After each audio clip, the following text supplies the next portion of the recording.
Hello friends, स्वागत है आप सभी का मेरी वीडियो में। और आज हम अपना जो टेस्ट लेने जा रहे हैं वो चीन के चैप्टर से है। तो चलिए शुरुआत करते हैं। चीनी अपने राज्य को कहते हैं, जो चीन के लोग हैं वो अपने राज्य को क्या कहते हैं? वो कहते हैं स्वर्ग के नीचे स्थित राज्य। चीन को चीन नाम दिया गया, तो ये किसके आधार पर दिया गया? छिन वंश के आधार पर। चीनी जाति का पिता किसे कहा जाता है?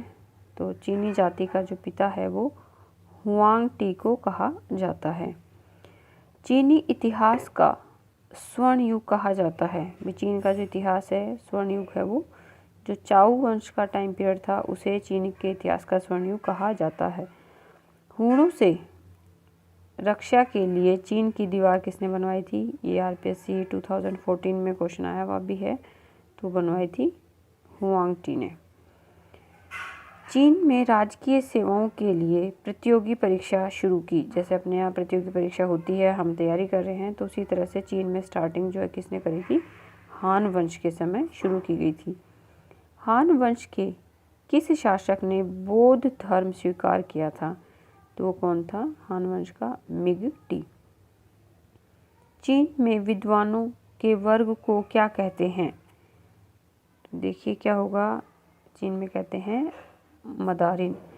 चीन के लोग साहित्य की रचना करते थे, तो अपना साहित्य जो किसके ऊपर लिखते थे? देखो, पेपायरस, बर्ड के पत्ते, भोजपत्र या बांस पर। तो चीनी लोग जो है वो बांस की खपच्चियों पर साहित्य की रचना करते थे।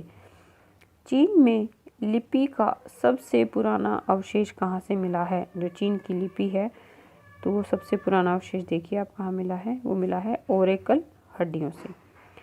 चीन में धर्म ग्रंथ को क्या कहते हैं? चीन में धर्म ग्रंथ को क्या कहते हैं? देखिए क्या कहते हैं। चीन में धर्म ग्रंथों को चिंग कहते हैं। नेक्स्ट है, कन्फ्यूशियस द्वारा प्रणीत 5 ग्रंथ कहलाते हैं। देखिए क्या कहलाते हैं? लुन युई, पंच, पंचनीन, चिंग या सीडी दोनों। तो क्या कहलाते हैं?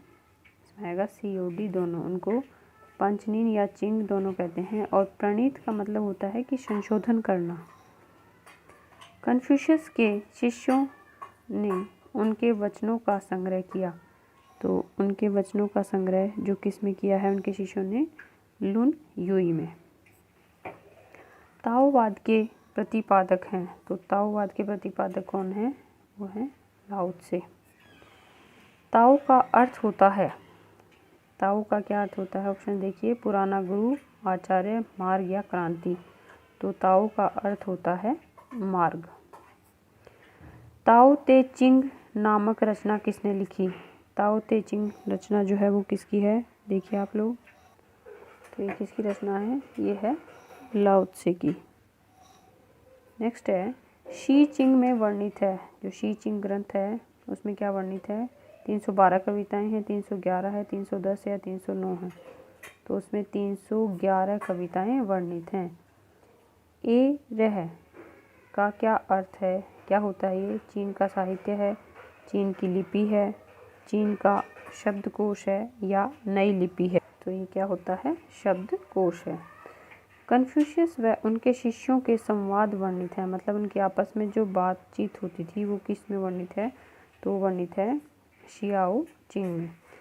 चीन में देवताओं को कितने भागों में बांटा गया है? तो चीन में देवताओं को 2 भागों में बांटा गया है। कौन कौन से है? भूवासी देवता और आकाश। ठीक है, तो इसमें जो भूवासी हैं वो तो हैं होउतु, और आकाशीय जो है वो शांति और तिये नामक देवता हैं। फिर है लाओ त्से का क्या अर्थ है? लाओ त्से वहाँ के विद्वान थे, तो उसका क्या अर्थ होता है? तो उसका अर्थ होता है वृद्ध गुरु।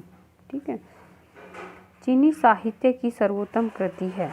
ये क्वेश्चन आप लोगों को ढूंढना है कि चीनी साहित्य की सर्वोत्तम कृति कौन सी है।